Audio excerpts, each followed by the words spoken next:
दोस्तों, आप देख रहे हैं कि ये एक बहुपार्टी डेलीगेशन जिसमें मेरे सब वरिष्ठ कॉलीग्स यहाँ खड़े हैं अलग अलग विभिन्न पार्टियों से।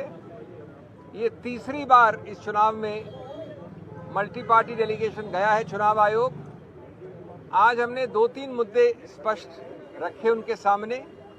उन्होंने हमें कम समय में समय दिया, इसके लिए हम धन्यवाद करते हैं उनका।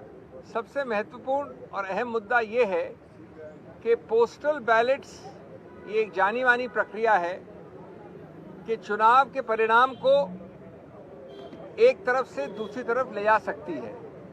कई बार ऐसा हुआ है कि सभी पार्टियों के बीच में जो फर्क है वोट्स का वो x है, लेकिन पोस्टल बैलेट्स 2x या 3x होते हैं। यानी पोस्टल बैलेट्स निर्णायक सिद्ध होते हैं परिणाम के मामले में। इसलिए चुनाव आयोग ने एक जो रूल है, प्रावधान है, जो एक्ट के अंतर्गत रूल बनता है, जो स्टैट्यूटरी रूल होता है, कोई गाइडलाइन नहीं, कोई चिट्ठी नहीं, उसके अंदर कहा है अंतर्गत कि पोस्टल बैलेट्स की गिनती पहले ली जाएगी। यानी ईवीएम की गिनती के पहले पोस्टल बैलेट्स की गिनती ली जाएगी। ये रूल 54A में लिखा है स्पष्ट रूप से। इस बात को कई बार अलग अलग रूप से चिट्ठियों द्वारा और गाइडलाइंस द्वारा चुनाव आयोग ने दोहराया है।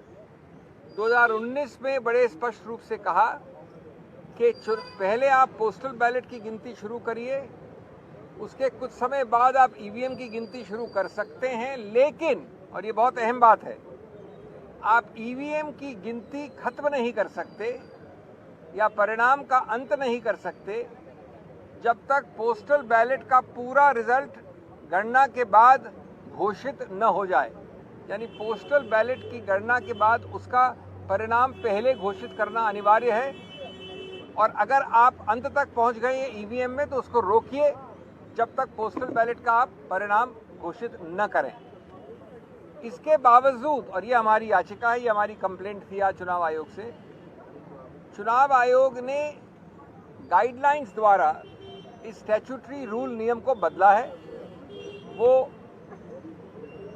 नहीं किया जा सकता कानून में, गाइडलाइंस द्वारा किसी रूल को नहीं बदला जा सकता। उन्होंने गाइडलाइंस द्वारा जो पुरानी गाइडलाइंस थी 2019 वाली, जो मैंने बताई अभी आपको, उसको हटा दिया है, उसको निरस्त कर दिया है।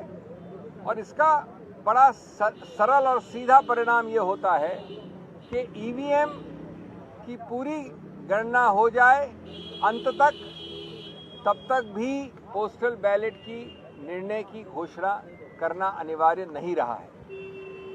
अब हमारे को पता है कि कई बार ऐसा हुआ है कि पोस्टल बैलेट के आधार पर निर्णय उत्तर से दक्षिण हो गया है, पूर्व से पश्चिम हो गया है। इसीलिए ये प्रावधान बनाया गया था, यही इसका औचित्य है।